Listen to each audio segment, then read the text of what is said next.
Hi అండి, అందరికీ నమస్కారం. Welcome to my channel. స్టోరీలోకి వెళ్ళబోయే ముందుగా ఫస్ట్ టైం నా ఛానల్ చూస్తున్న వాళ్ళు ఎవరైనా ఉంటే ప్లీజ్ సబ్స్క్రైబ్ చేసుకుని ఛానల్ని సపోర్ట్ చేయండి ఫ్రెండ్స్. అలాగే నా ప్రియతమ ఈ పార్ట్ వినబోయే ముందుగా ప్రీవియస్ పార్ట్స్ వినని వాళ్ళు ఎవరైనా ఉంటే ప్లీజ్ ముందు అవైతే వినండి. అప్పుడే స్టోరీ మీకు క్లియర్గా అర్థమవుతుంది. ఇంకా ఈ పార్ట్లోకి వెళ్ళిపోతాం.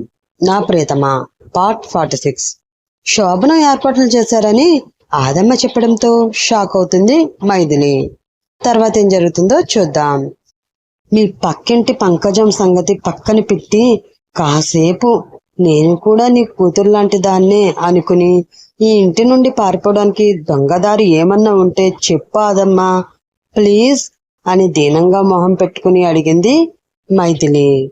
అంత కర్మ నీకెందుకు వచ్చిందే, సింహద్వారం నుండి వెళ్ళి నీకు కావలసిన షాపింగ్ చేసుకునిరా అని అంటూ ఆ గదిలోకి వచ్చింది వరలక్ష్మి. వెళ్ళడం వరకు ఓకే, కానీ ఆంటీ మళ్ళీ తిరిగి వచ్చేంత సాహసం నేను చేయలేను అని అంది మైథిలి. ఏంటి మళ్ళీ తిరిగి రావా? ఏమైంది మైథిలి, నీకు ఇక్కడ ఇబ్బంది ఏమన్నా ఉందా అని కంగారుగా అడిగింది వరలక్ష్మి. ఇబ్బంది కాదంటీ, ప్రాబ్లం అంటూ అక్కడే ఉన్న చీర నగలు పూల వైపు చూపించింది మైథిలి. ఆ చీర నీకు నచ్చలేదా అని అయోమయంగా అడిగింది వరలక్ష్మి. మీరు ఏర్పాటు చేసిన శోభన నచ్చలేదు అని అంది మైథిలి. పెళ్ళైన తర్వాత అది ముఖ్యంగా జరగవలసిన కార్యక్రమమే, శోభనం కదమ్మా, అది వద్దంటే ఎలా అని అంది ఆదమ్మ. అవును మరి, నేనొక జూలియట్, ఆయన ఒక రోమియో, మాది జన్మల ప్రేమ, ఎన్నో జన్మల నుంచి ఆ ఘట్టం గురించే ఎదురు చూస్తున్నాం కదా, మీరు శోభనం అనగానే ఎగిరి గొంతులు వేయడానికి అని ఫైర్ అయింది మైథిలి. అది కాదు తల్లి, పెళ్లి తర్వాత ఇది జరగాలి కదా అని అంది వరలక్ష్మి. జరగాలి అంటే జరిపించండి ఆంటీ. గుమ్మం దగ్గర నా పేరు బదులు మా అక్క పేరు చెప్పినట్లు ఇప్పుడు గదిలో నాలో మా అక్కని చూసుకుని నా ఒంటి మీద చేయి వేస్తాడు మీ అబ్బాయి అని తలదించుకుని బాధగా అంది మైథిలి. ఆ మాటతో కళ్ళల్లో నీళ్లు తిరిగాయి వరలక్ష్మికి. దానితో ఏం మాట్లాడకుండా బయటికి నడిచింది ఆమె. ఆదమ్మ కూడా ఆమె వెనక్కి వెళుతూ ఆగి, నువ్వేమీ అనుకోకపోతే నీకు ఒక్క చిన్న మాట చెప్తాను, వింటావా అమ్మా అని అంది. చెప్పండి అన్నట్లు తల ఊపింది మైథిలి. ఎలా జరిగినా మీ పెళ్లి అయితే జరిగిపోయింది. ఇప్పుడు అంకిత్ బాబు మీ భర్త, ఇది ఎవరు కాదనలేని సత్యం కదమ్మా అని అడిగింది ఆదమ్మ. అవును అన్నట్లు తల ఊపింది మైథిలి. నీ భర్త మనసులో మరో అమ్మాయి ఉంది అని, ఇలా నువ్వు దూరంగా ఉంటే ఆ దూరం ఎక్కువయ్యి నువ్వు ఒంటరిగా మిగిలిపోతావు కదా తల్లి అంది ఆదమ్మ. అలా అని నా మీద ఇష్టం లేని వ్యక్తికి ఎలా దగ్గర అవ్వాలి ఆదమ్మా అని అడిగింది మైథిలి. అతనికి ఇష్టం లేకపోయినా నువ్వు అతనికి దగ్గర అవ్వాలి, ఎందుకంటే అతను నీ భర్త, అతని పక్క స్థానం నీది. ఆ స్థానం నువ్వు దక్కించుకోవడం కోసం నువ్వు ఎంత దూరం వెళ్ళినా అందులో తప్పే లేదు అంది ఆదమ్మ. కానీ అతను కూడా నన్ను తన భార్యగా స్వీకరించాలి కదా అని అంది మైథిలి. ముందు నువ్వు అతనికి ఎదురు పెడితేనే కదా అతని మనసులో ఏముందో నీకు తెలిసేది. అది తెలిస్తేనే కదా అతని మనసులో నీపై ప్రేమ పుట్టడానికి ఏం చెయ్యాలో నీకు అర్థమయ్యేది అని అంది ఆదమ్మ. ఆ మాటతో ఆలోచనలో పడింది మైథిలి. అది చూసి, నీ కూతురు లాంటి దానివి అని నువ్వు అన్నావు కదా తల్లి, నా కూతురికే చెప్తున్నట్లు చెప్తున్నాను, తప్పుగా మాట్లాడితే క్షమించు అని అంది ఆదమ్మ. చిన్నగా నవ్వి ఆమెని హత్తుకుని, అమ్మలా చెప్పావు, నీ స్థానంలో మా అమ్మ ఉన్నా ఇలానే చెప్పేది అని అంది మైథిలి. నా బంగారు తల్లి అని ఆమెకి మెటికలు విరిచింది ఆదమ్మ. సరే, నేను రెడీ అవుతాను, ఈ లోపు ఒక స్ట్రాంగ్ కాఫీ తీసుకురావా ప్లీజ్ అని ఆమెని పంపి ఆ చీరా నగల వైపు ఒకసారి చూసి ఒక నిట్టూర్పు వదిలి ఫ్రెష్ అవడానికి వెళ్ళింది మైథిలి.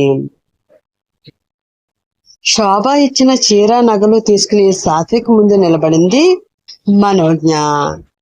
ఫోన్ కాల్ మాట్లాడుతూ తన ఎదురుగా ఉన్న మనోజ్ఞని చూసి, ఏంటిది మేడం గారు ఎంత కోపంగా ఉన్నారు అని మనసులో అనుకుని ఒక 5 నిమిషాలు కాల్ మాట్లాడిన తర్వాత కాల్ కట్ చేసి మనోజ్ఞని చూస్తూ, ఏమైంది అలా చూస్తున్నావు అని అడిగాడు సాత్విక్. అసలు నన్ను పెళ్లి చేసుకోవడంలో నీ ఉద్దేశం ఏంటి అని అడుగుతుంది మనోజ్ఞ. ప్రత్యేకమైన ఉద్దేశం అంటే ఏమీ లేదు. నలుగురికి ఇది నా పెళ్ళం అని చెప్పడానికి ఒక ఆడది కావాలి. ఇంట్లో పనులు చేయడంలో మా అమ్మకి సహాయం చేయడానికి ఒక ఆడది కావాలి. అలసిపోయి ఇంటికి వచ్చిన నాకు నా అవసరాలు తీర్చడానికి ఒక ఆడది కావాలి. నా వంశాభివృద్ధి చేయడానికి, నాకు 2 పిల్లల్ని కనివ్వడానికి ఒక ఆడది కావాలి. అందుకే మా వాళ్ళు చెప్పడంతో నేను నీ మెడలో తాళి కట్టి మరీ పెళ్లి చేసుకున్నా అని అన్నాడు సాత్విక్. అతని మాటలు విని ఏంటి అని గట్టిగా అరిచింది మనోజ్ఞ. లేకపోతే ఏంటిది, ఫస్ట్ నైట్ కి సిగ్నల్ ఇస్తున్నట్లు చేతిలో చీర పువ్వులు పళ్ళెం పట్టుకుని వచ్చిందే కాకుండా పెళ్లి ఎందుకు చేసుకున్నావు అని అడుగుతావేంటి అని కోపంగా అన్నాడు సాత్విక్. ఫస్ట్ నైట్ కి సిగ్నల్ ఇచ్చింది నేను కాదు, నీ వాళ్లే. నా చేతిలో ఇవి పెట్టి ఫస్ట్ నైట్ కి రెడీ అవ్వవు అని చెప్పారు అని ఏడు మొహం పెట్టుకుని అంది మను.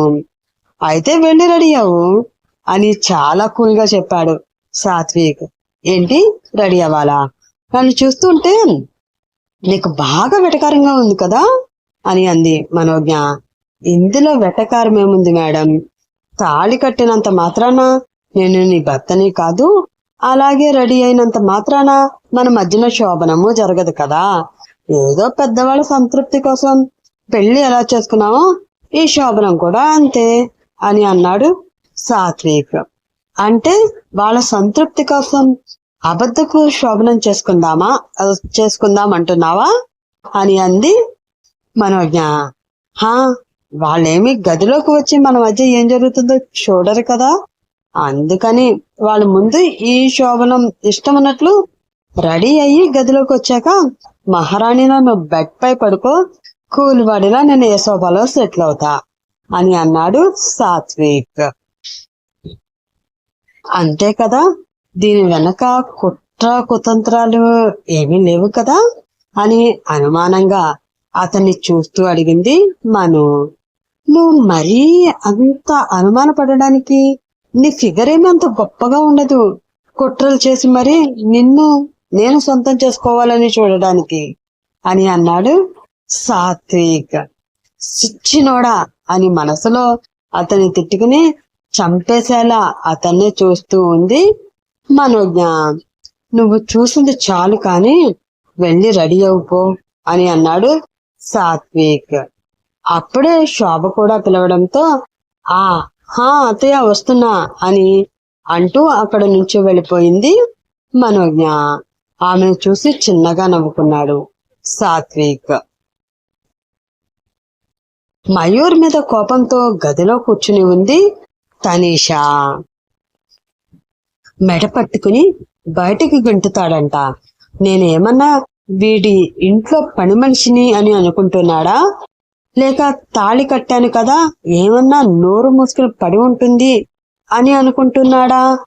అసలు వాడిని కాదు, డాడీని అనాలి. ఏదో ప్రాబ్లం వచ్చిందని ఇంకా ఎవరూ లేనట్లు నన్ను వీడి చేతిలో పెట్టారు. ఈ రోజు ఆయన అలా చేయకుండా ఉంటే ఈ రోజు నేను ఇలా అందరిలో మాట్లాడవలసిన అవసరం వచ్చేదే కాదు అని ఉక్రోషంగా మయూర్ని ధర్మేంద్రని తిట్టుకుంటూ ఉన్న ఆమెకి తెలియకుండానే ఆమె కళ్ళ నుండి కన్నీళ్లు వస్తూ ఉన్నాయి. కిచెన్ క్లీన్ చేస్తూ ఉన్న సునీత దగ్గరికి వచ్చి, సునీత అందరూ భోజనం చేశారా అని అడిగింది సంయుక్త.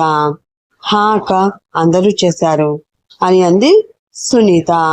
మరి నువ్వు చేసావా అని అడిగింది సంయుక్త.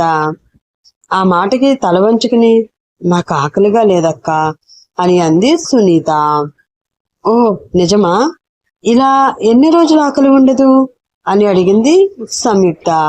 ఆమె అడిగింది అర్థం కానట్లు ఆమె వైపు చూసింది సునీత. అదే నీకు ఎన్ని రోజులు ఆకలిగా ఉండదో చెప్తే అన్ని రోజులు బియ్యం కొంచెం తక్కువగా పెడతాను, లేకపోతే అన్నం వేస్ట్ అయిపోతుంది కదా అని అంది సంయుక్త. ఆ మాటకి ఏం చెప్పాలో తెలియక మౌనంగా ఉంది సునీత.